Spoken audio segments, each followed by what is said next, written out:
Bueno, comenzamos entonces la clase del día de hoy del método de Gauss-Seidel, ¿cierto? Comentando que es el método preferido a la hora de aproximar soluciones para sistemas de ecuaciones lineales.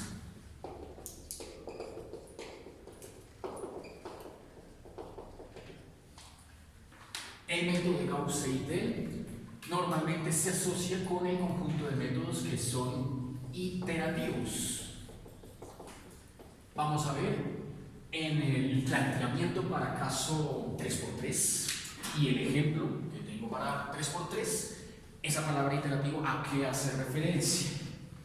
Bueno, este procedimiento sistemático consiste en, suponga, se va a resolver, se debe resolver un sistema matricial de la forma AX igual a B, ¿cierto?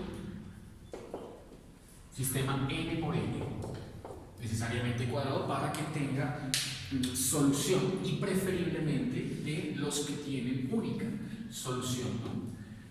Bueno, entonces, caso n igual a 3, que es el que vamos a desarrollar en clase del día de hoy.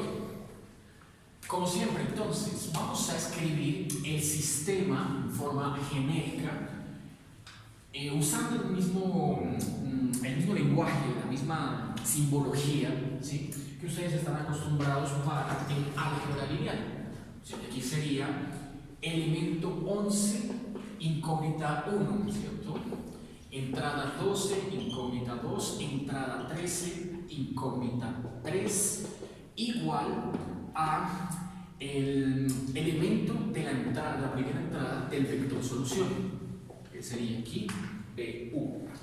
Segunda ecuación, entonces, entrada 21, ¿cierto? X1, 22, X2, 23, X3 igual B2. Y en la tercera fila, entrada 31, X1, 32, X2, 33, X3 igual tercera entrada del vector solución. ¿Listo? Planteado entonces, lo que sigue es esto. Bueno, indiquémoslo partiendo en 2. De cada una de estas tres ecuaciones, numérolas, ecuación 1, 2 y 3, vamos a despejar respectivamente las incógnitas X1, X2 y X3. Entonces, desde la ecuación número 1, despejemos X1.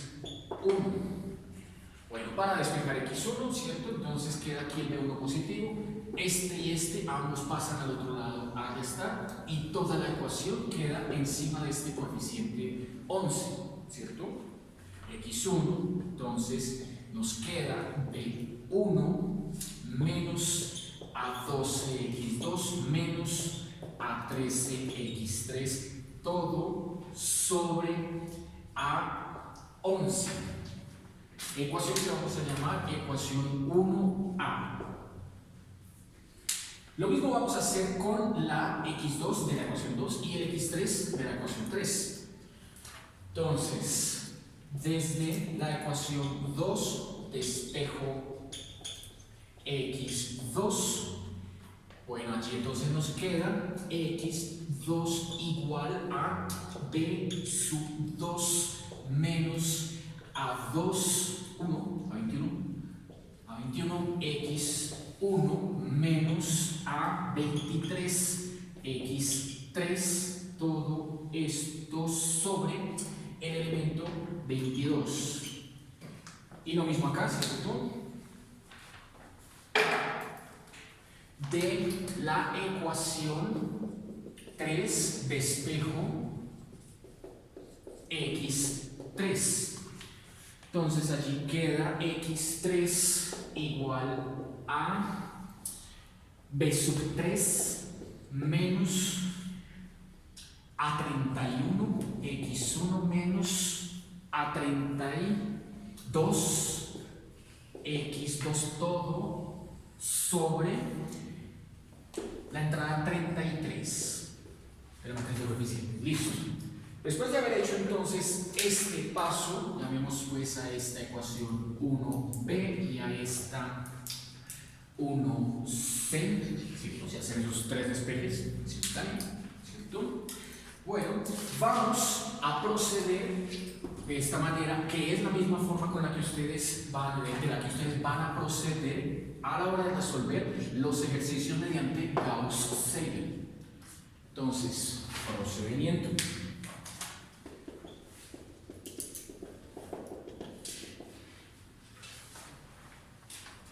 Paso 1. Voy a colocar ese 1 en latino, si fuera I latina. Paso 1. Suponga de la ecuación 1a que x2 y x3 son simultáneamente ambas iguales a 0.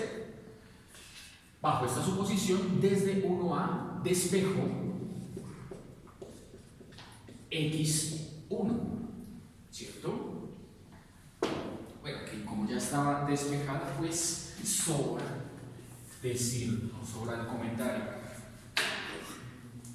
Entonces, la ecuación 1a nos queda x1 bajo esta suposición. Este término daría 0, este término daría 0 y queda b1 sobre a11. Entremos, x1 igual a b1 sobre a11. Listo. Llamemos a esa la ecuación 1, latín. Listo. Con ese resultado, lo que vamos a hacer es emplearlo en la ecuación 1b. Entonces, uso paso 2, ¿cierto? Paso 2. Uso el resultado y en la ecuación 1b, ¿cierto? Agregándole que a esa suposición, agregándole que x3 se va a considerar también igual a 0. De allí entonces vamos a obtener x2. Bueno, entonces x2 nos queda. Dice que si x3 lo vamos a subir como 0, este término va a desaparecer. Esta ecuación de acá, ¿cierto? Este término desaparece. b2, esto queda ahí. b sub 2 menos a21 x1, donde el x1 vamos a cambiarlo por el resultado previamente obtenido en la ecuación anterior. b1 sobre a11. Todo entonces esto dividido entre a22.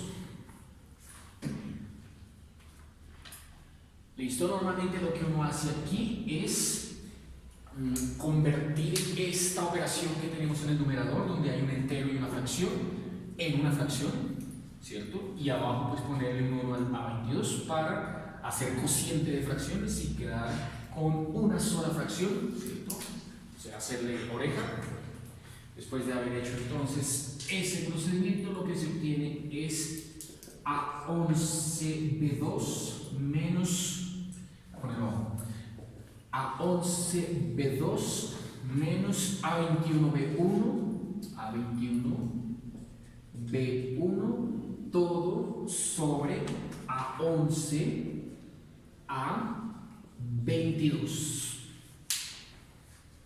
Y como ya se imaginarán, lo que vamos a hacer para el paso 3 es reemplazar estos dos resultados en la ecuación 1c. Aquí sí no hace falta suponer que ninguna es igual a 0, ¿cierto? Ya se tiene x1 y ya se tiene x2. Entonces, esta será la ecuación 2, ¿cierto? Y el paso 3 del procedimiento iterativo consiste en utilizar los dos resultados anteriores, 1 y 2, en la ecuación 1c para obtener x3, ¿cierto? Entonces, bueno, ya saben qué es lo que se debe hacer ahí. El resultado que uno obtiene es el siguiente, ¿cierto? Después de haber hecho la simplificación algebraica, queda A21, A32, B1 menos A11, A32, B2 menos A22, A31, B1 y más A11, A22, B3. Todo ese es el numerador de la ecuación número 3. Paso 3 que estamos obteniendo allí. X3 igual a todo esto sobre A11, A22 y A33. Listo.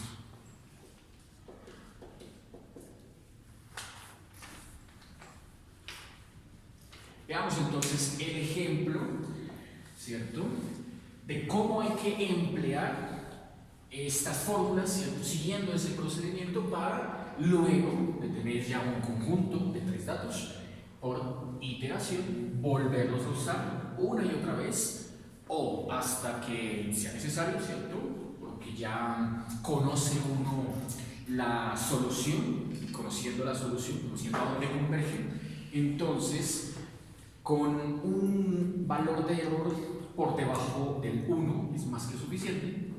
O la otra forma es si uno no conoce la solución verdadera, entonces ahorita vamos a plantear una fórmula de error que siempre, como es costumbre, ¿no?, compara el paso anterior con el paso actual para ir estudiando o evaluando cómo está desarrollándose el procedimiento, ¿cierto? Veamos entonces con el siguiente ejemplo cómo lo vamos a utilizar. Método de Gauss-Seidel. Bueno, entonces, use el método de Gauss-Seidel para resolver el siguiente sistema 3×3. Dice 3x1 menos punto 1, x2 menos punto 2, x3 igual a 7.85, la primera ecuación. Segunda ecuación, punto 1, x1 más 7x2 menos punto 3, x3 igual a menos 19.3. Y la tercera ecuación, punto 3, x1 menos punto 2, x2 más 10, x3 igual a 71.4. Listo, entonces, siguiendo el procedimiento,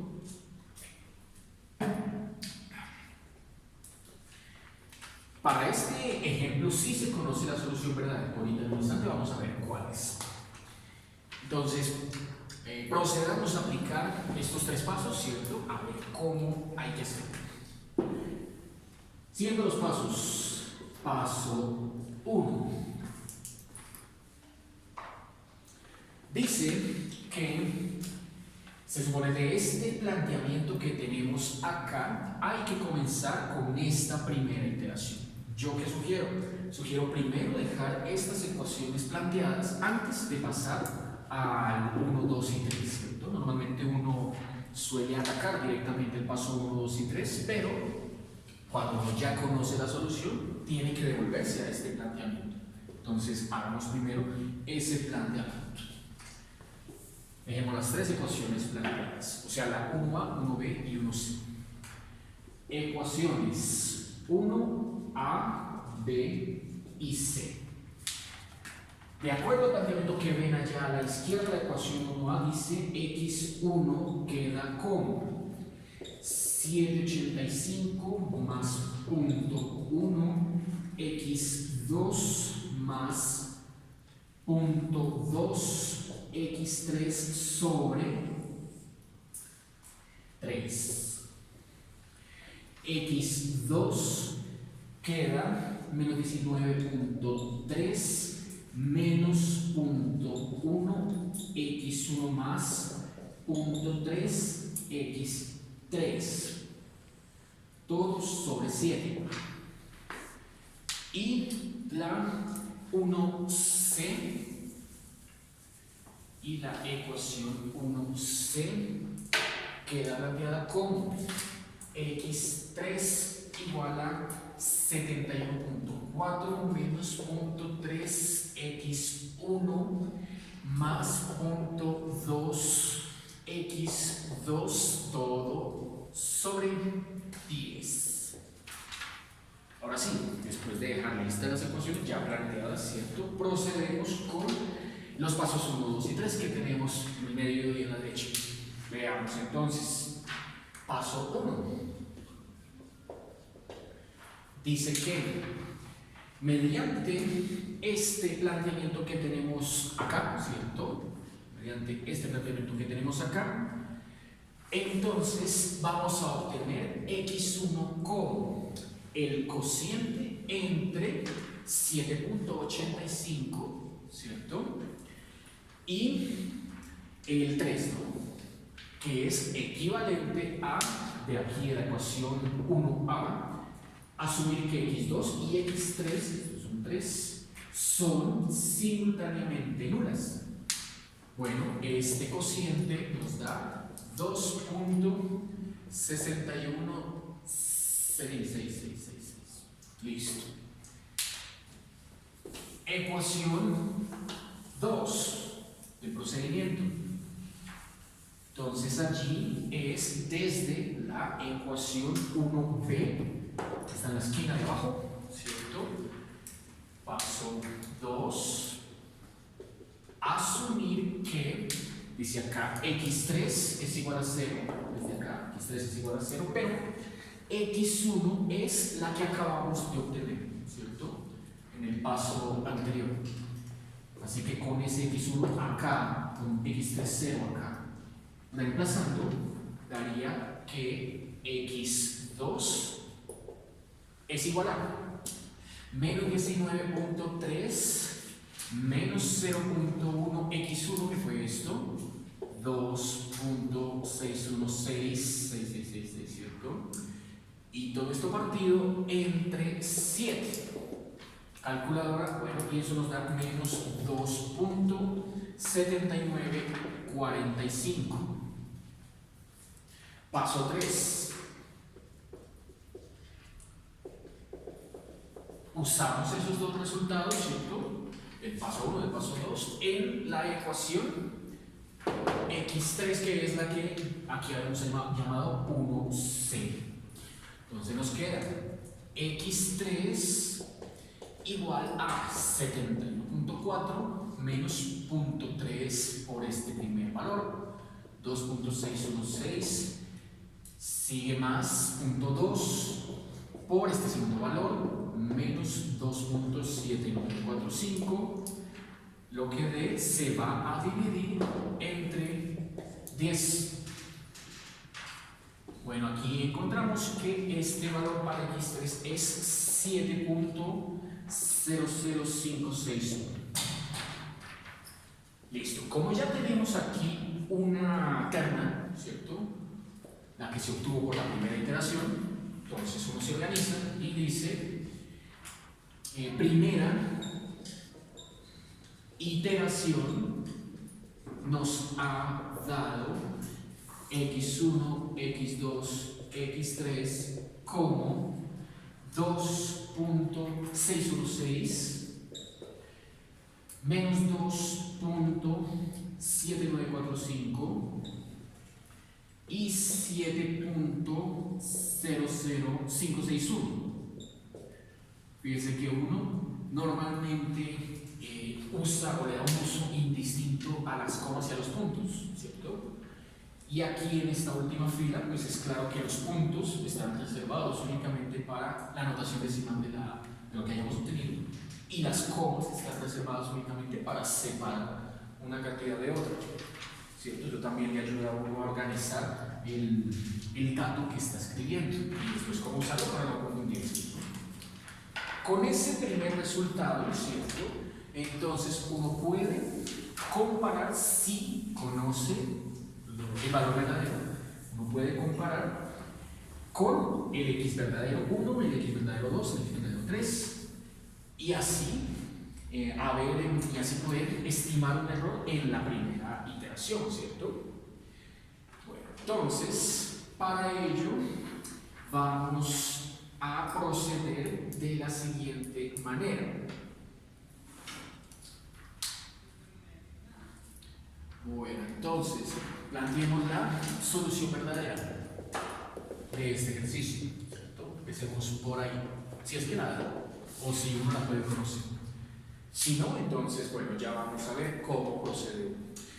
Dice que la solución verdadera dio x1 igual, bueno, x2, x3, así, igual, x1 igual a 3, x2 igual a menos 2.5 y x3 igual a 7. Listo, con estos dos resultados lo que procedemos es con lo siguiente. Vamos a calcular el primer error asociado a la variable 1. La fórmula, que es la de siempre, se plantea como valor absoluto de el resultado que acabamos de obtener, ¿cierto? Del resultado que acabamos de obtener, o sea, para x1 sería 2.616. Ese dato va de primeras en el numerador y también en el denominador, 2.616, el dato recién obtenido. De segundas, y aquí en este único lugar va el dato exacto, que aquí lo conocemos y es igual a 3. Listo. Calculadora, vamos a ver cuánto da esta operación. 2.616 menos 3 dividido 2.616 menos 0.14, valor absoluto, 0.14. Listo el primero. Así con nosotros, ¿no? Entonces, segundo error, ¿cierto? Asociado a la segunda variable. Ahí tendríamos entonces que comparar este dato menos 2.7945 con el original, que es menos 2.5, valor absoluto, y dividirlo entre menos 2.7945. Otra vez menos 2.7945. Yo aquí estoy haciendo un cálculo bastante inexacto, ¿cierto? Porque se supone que uno debe hacerlo, efectuarlo, bien sea como ustedes lo hacen en Excel o con el programa que manejen, o incluso con la calculadora, pero tomando todos los decimales, ¿no? Aquí yo lo estoy haciendo apenas tomando los decimales que están escritos en el tablero, lo cual, ya saben, no es lo más recomendado, ¿no? Esto es más bien como para colocar un valor de referencia. 10, 5, 3, 8. Y con el tercero lo mismo. Aquí entonces para el tercer dato, escribiremos este 7.00561.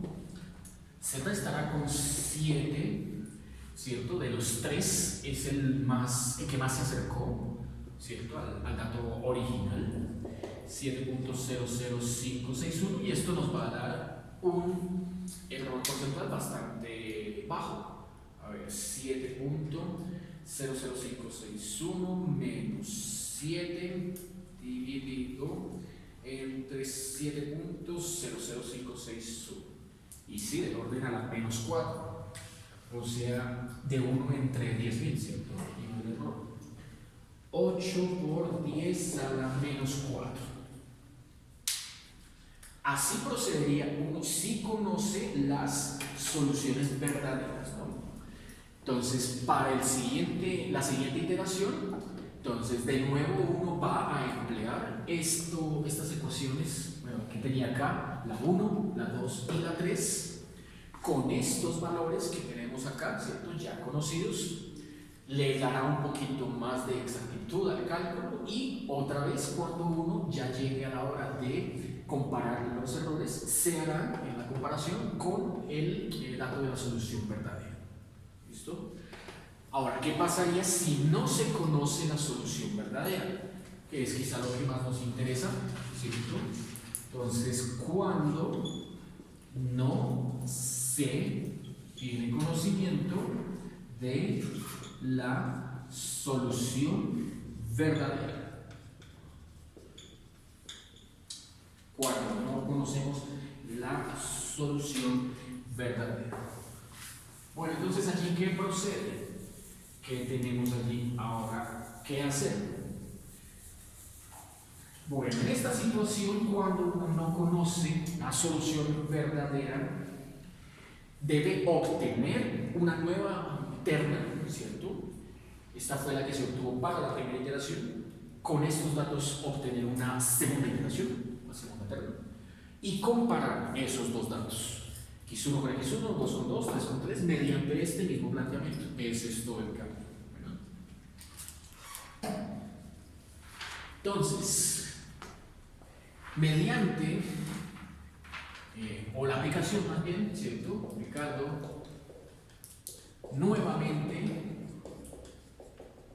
Aplicando nuevamente los pasos 1, 2 y 3, ¿cierto?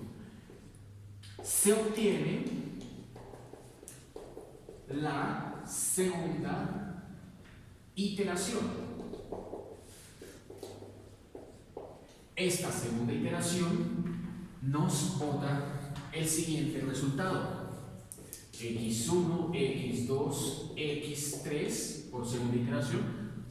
En algunos libros o algunas personas acostumbran por aquí a escribirle la iteración entre paréntesis, iteración 1, y aquí iteración 2, para distinguirlas.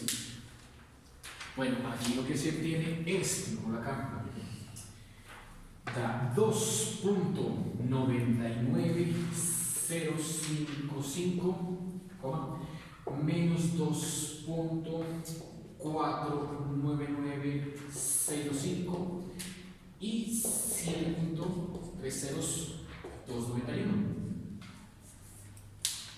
Como ven, en la segunda iteración, como ya conocemos aquí la verdadera, el tercer dato prácticamente ya quedó resuelto, ¿cierto? El segundo dato se aproximó, se acercó mucho más fiel que el segundo valor de la primera iteración. Aquí era menos 279 y aquí ya nos dio menos 249, tiene que dar menos 25, o converger, no da sino converger, ¿cierto? Converger es una tendencia. Y el tercero, que aquí es el primero, ¿no? Tenía que dar 3 en la primera iteración, dio 2.6, y en la segunda 2.99, ya se acercó bastante, ¿cierto? O sea, para este ejercicio, noten, el método de Gauss-Seidel bastó nomás con 2 iteraciones para que usted prácticamente ya deduzca el valor de convergencia sin mayor dificultad, ¿no? Estos métodos normalmente no es que requieran demasiadas iteraciones, ¿cierto? Entonces ahora procedemos a la comparación para el análisis de errores. Entonces, ¿cómo tendríamos ahí que hacer la comparación? Bueno, como les decía, la comparación del error para el primer dato se hará mediante el siguiente planteamiento. Tenemos que escribir aquí 2.99055, que fue el dato que acabamos de obtener en la segunda iteración, ¿cierto? Menos 2.616, que fue el dato x1 que habíamos obtenido hace un instante. Vamos a sacar la esquina de arriba. Y se va a dividir esta diferencia entre este primer valor, 2.99055, el que acabamos de obtener, en x1. Bueno, entonces esto da 12.5%, ¿cierto? Ya saben que es este mismo resultado que tenemos acá, pero multiplicado por 100. O sea, este sería 14.6%, este sería 10.53%, y este con 4 ceros, 1, 2, 3, 4, 8%, pero se le quitan dos, ¿no? Entonces es 0.08%, ¿cierto? Listo. Bueno, el segundo entonces nos quedaría E de 2. Ahí tocaría hacer el planteamiento como el dato que acabamos de encontrar, menos 2.499625, el segundo dato que aquí habíamos obtenido, menos 2, entonces menos por menos más 2, 7945, y esto sobre menos 2.499625, para obtener 11.8%. Y el tercero nos queda el que acabamos de encontrar, 7.30291, el anterior 7.20561, dividiéndolo entre el recién obtenido 7.291. Esto nos da 0.076%.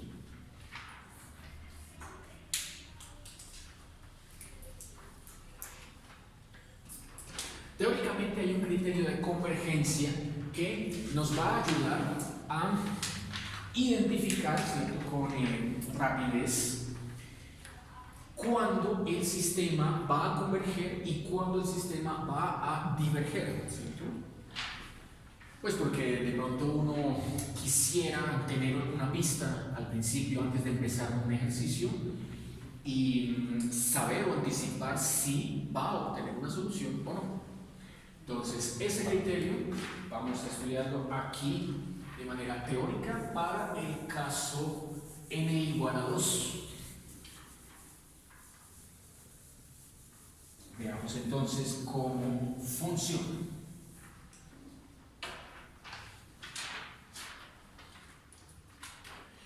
Criterio de convergencia.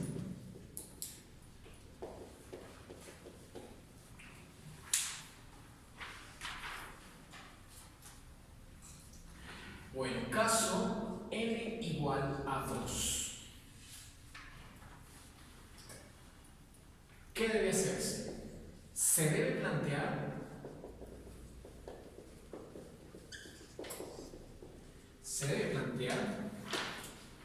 un sistema de ecuaciones funcional de la forma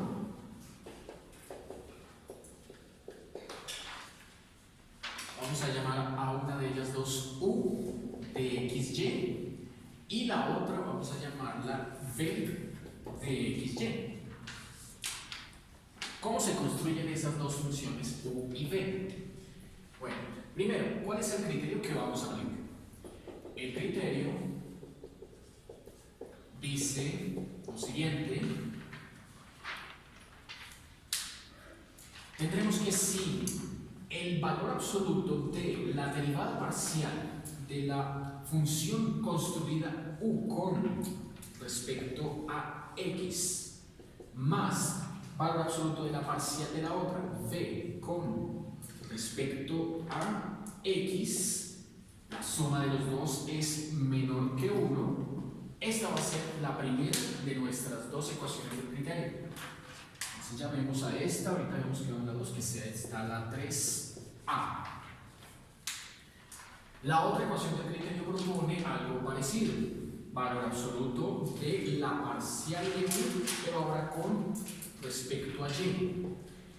Se le suma la parcial de v ahora con respecto a y. Y también debe dar la suma de los dos menor que la unidad, llamémoslo 3b. Bueno, entonces, si el caso que vamos aquí a analizar es el de n igual a 2, allí tendríamos un sistema de ecuaciones escrito como entrada 11, incógnita 1, entrada 12, incógnita 2, ¿cierto? Igual a una primera entrada del vector solución, B. Y la otra ecuación, entrada 21, primera incógnita, entrada 22, segunda incógnita, igual a 2. Cambio los nombres x1 por x y x2 por y, para familiarizarnos aquí con estas. Entonces lo que haremos aquí es despejar la primera ecuación, de la primera ecuación despejar x. Vamos a comenzar así como lo hicimos en el ejemplo y en el planteamiento teórico de Gauss y de las unidades. Entonces, llamemos a esta ecuación así, E1, E2, desde la ecuación 1 despejo x para obtener la primera función. Esta función que vamos a llamar u de xy. U de xy. Quedaría entonces acá x de la primera ecuación igual a b1 menos a12y dividido entre la entrada 11. Esta es entonces la función u de xy. Listo, se separa. Entonces dejamos u como b1 sobre a11 menos a12 sobre a11y. Si bien dice que es una función que depende de x y y, es claro que aquí la x no aparece de manera explícita, ¿no? Pues la x fue la que se despejó. Pero sí aparece de manera explícita la y la y es lo que va a permitirnos obtener ahorita derivadas sin que las dos necesariamente den cero. Pues daría una constante unidad. Dos derivadas de constantes darían cero, entonces no tendría sentido. Bueno, lo mismo hacemos de la otra. Entonces, desde la ecuación E2 despejo y para obtener la función v de x y. Va a pasar lo mismo, solo que ahora esta expresión no depende de y, sino solamente de x. Queda entonces de la 2 y igual a b2 menos a21x sobre a22. Esta es la función v de xy. O sea que v, abriendo b2 A22 menos A21, A22X.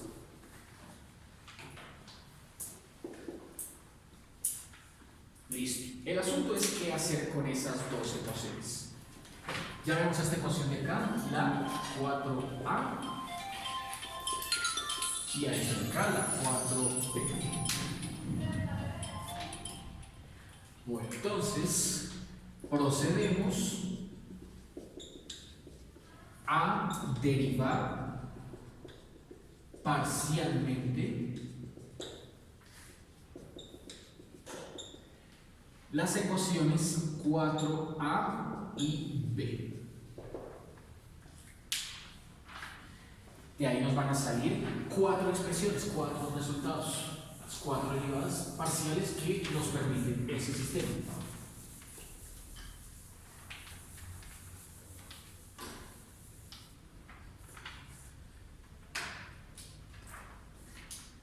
Entonces, derivemos la ecuación 4A primero con respecto a X. Entonces, derivada parcial de la función U, es esta que tenemos acá, con respecto a la variable X. Bueno, pues nos damos cuenta de que no depende de X, ¿cierto?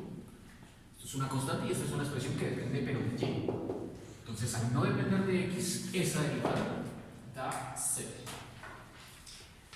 La parcial de U con respecto a Y, ahí vemos que este primer término es constante, da 0, y este es una constante por la Y, o sea que queda la constante.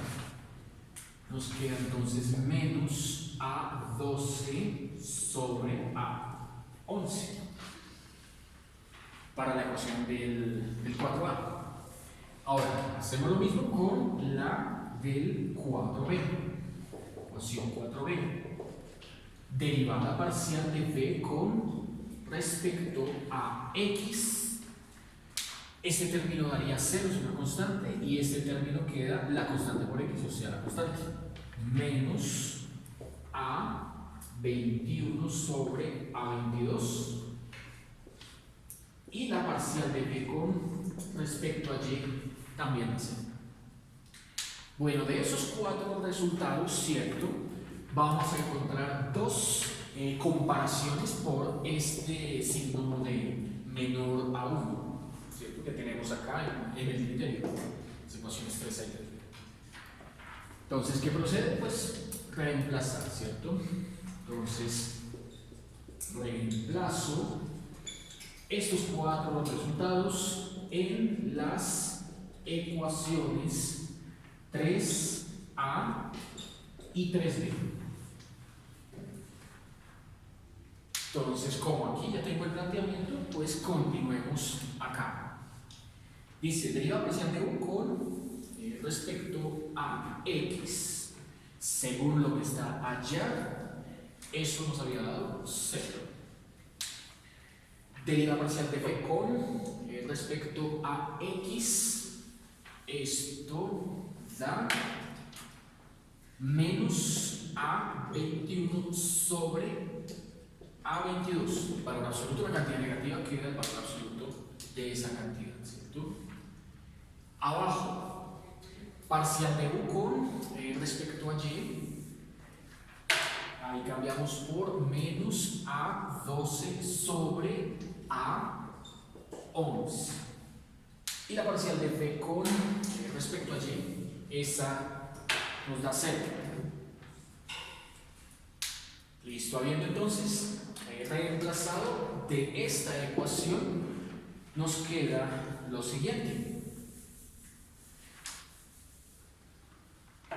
Entonces, desde la ecuación 3A que acabamos de escribir, da valor absoluto de A21 sobre valor absoluto de A22 menor que 1.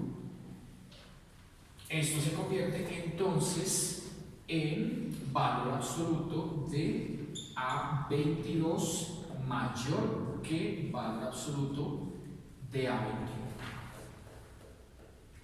Listo. Cualquiera de las dos desigualdades se escriben de la misma, significan la misma cosa, ¿cierto?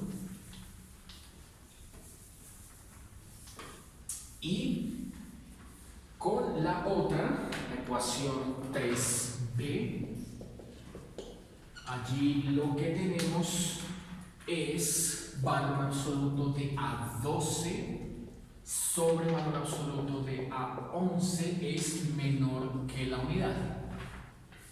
Entonces esto nos conduce a que valor absoluto de A11 es mayor que valor absoluto de A12. Llame entonces a esta expresión 5a y a este resultado 5b y veamos qué significado tiene. Entonces diremos lo siguiente.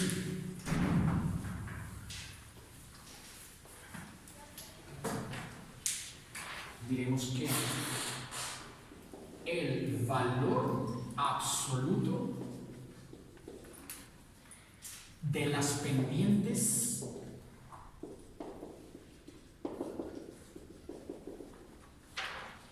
en las ecuaciones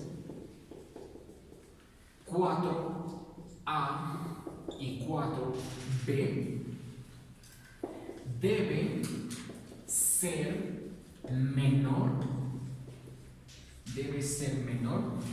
que la unidad para así asegurar la convergencia.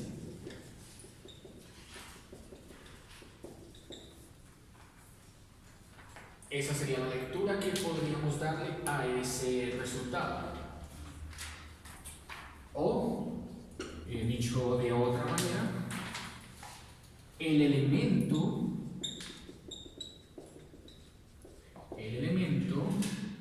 diagonal debe ser mayor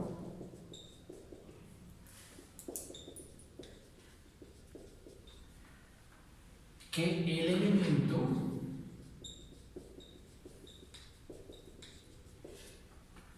fuera de la diagonal.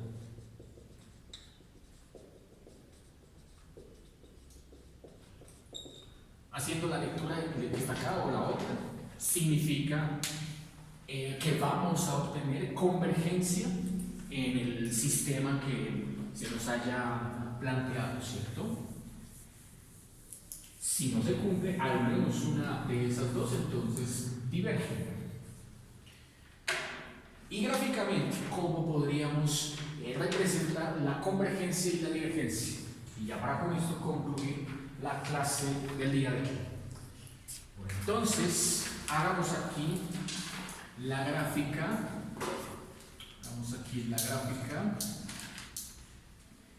¿Qué quepan ahí los dos? Aquí hagamos primero la gráfica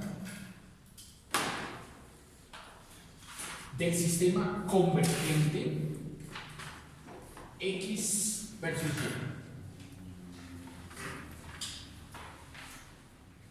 Bueno, si la gráfica es para un sistema convergente, creo que ustedes recuerdan en álgebra lineal que normalmente en las primeras clases, cuando les mostraban las tres posibilidades que ustedes iban a encontrarse de sistemas de ecuaciones, entiéndase uno que tiene infinitas soluciones, uno que tiene única solución y uno que no tiene solución. Entonces, normalmente les explicaban estas tres situaciones gráficamente así. Eje X, eje Y, primer caso, XY, segundo caso, y eje X versus eje Y, tercer caso. Entonces, única solución podría representarse como una ecuación que se encuentra en algún punto, único punto, con la otra. Listo. Entonces, la coordenada que aquí de x0, y0 era la solución del sistema 2x2, ¿no? Gráficamente, las dos rectas tienen un punto de coincidencia, un único punto de coincidencia, única solución. Entonces, infinitas soluciones era el caso en el cual, al graficar una recta y luego graficar la otra, se da cuenta que eran coincidentes. ¿Sí? Se superponen, una queda encima de la otra, ¿cierto? Entonces, si una queda encima de la otra, cualquier punto que satisfaga a una, pues también satisface a la otra. Automáticamente, una de las dos variables hay que parametrizar infinitas soluciones. Y cuando no había, ¿cierto? Cuando no había solución, entonces usted tenía que una recta y la otra siempre iban a mantener la misma distancia. O sea, son rectas paralelas, ¿cierto? Entonces, las rectas paralelas son aquellas en las cuales el sistema no tiene solución. Bueno, y así había un montón de ejercicios que usted le ponían a hacer en álgebra lineal, ¿cierto? A veces le pedían la gráfica, a veces no, y lo que siempre le pedían era saber si tenían única, infinita o sin solución. Pues bueno, si aquí estamos hablando del caso de convergencia, estaríamos entonces haciendo referencia a esta situación, ¿cierto? Esta de acá sería divergencia, ¿no? Pero ahorita en el gráfico vamos a ver que se representa de una manera un poquito diferente. Esta, entonces, planteemos aquí de esta manera, de esta manera, de para abajo, de esta manera, la primera recta vendría dada por la función, que habíamos llamado U. Y de para arriba pintemos a la segunda recta, ¿cierto? Que es la que habíamos llamado B. Entonces, ¿cuáles son los diagramas de análisis numéricos para establecer si converge o diverge? Bueno, en este caso podríamos comenzar el análisis indicando con flechas las iteraciones que uno va encontrando numéricamente, como lo hicimos hace ya un rato, ¿cierto? Entonces, si comenzamos con la iteración de Y, es la primera que, supongamos, la primera que obtenemos, entonces esa iteración la podemos representar en este esquema como una flecha que apunta a la primera función U. Ahora, en la segunda iteración, cambiemos y ya no busquemos la solución del Y, sino la solución del X. La solución del X va a apuntar ahora a la segunda función, al B. De nuevo, tercera iteración. Entonces ya no busquemos, ¿cierto? La tercera ¿qué? Iteración ya para el Y. Entonces me toca, para que coincida, me toca abrir un poquito más, que quede bien el diagrama, que quede bien la intención de la idea que estoy aquí tratando de explicarles para que salga bien. Voy a pintarlo entonces así. Eso. Esta es la U, ¿cierto? Bueno, entonces diría algo como esto. Si la primera fue solución Y, la segunda solución X, por eso paralela, ¿cierto?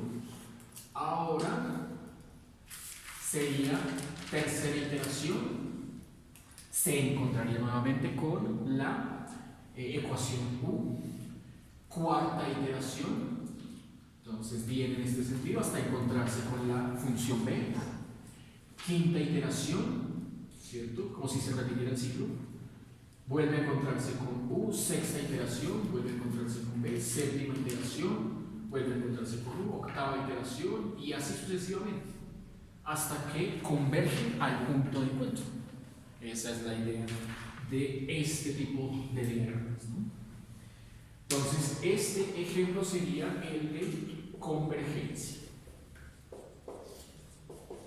Y el de divergencia vamos a ver mediante ese tipo de diagramas cómo lo podemos representar. Entonces, una vez más, pintemos ahora el eje X y el eje Y. Y volvamos otra vez a pintar dos funciones U y V que en principio uno podría decir si van a converger deben comportarse de esta manera. En X y hay un punto de coincidencia. Entonces uno podría partir de esa hipótesis pensando que convergen. Entonces nuevamente escribamos, ¿cierto? Aquí esta recta que representa la función U y pintemos aquí esta otra recta que represente a la función V. Y uno pensaría que desde el comienzo de cualquier punto pues daría otra vez hacia el centro. Y vamos a ver que si en este caso uno encuentra este comportamiento, ya digamos que desde el punto cero del plano cartesiano no se dirige hacia el de sino que ahora lo dirigimos hacia abajo. Entonces la primera iteración encontraría ya no a la función U sino ahora a la función B, ¿cierto? Luego la segunda iteración encontraría ahora a la función U. La tercera iteración ahora encontraría a la función B. Alarguemos esto un poco más para pintar la cuarta iteración. Cuarta iteración entonces llega de allá para acá, ¿cierto? Hasta encontrarse con la función U. Si lo bajo entonces aquí, ahí alcanza. Si lo bajo tocaría hacer esta más larga y pintarla aquí así. Y como ven, en vez de cerrarse al punto de encuentro se está abriendo. Entonces esa apertura que va a generar en cada nueva iteración un valor cada vez más disperso, ¿cierto? Más lejano del punto de convergencia, sería un ejemplo mediante este tipo de diagramas de divergencia. Bueno, ingenieros, con esto terminamos entonces la clase del día de hoy. Vemos entonces el próximo viernes.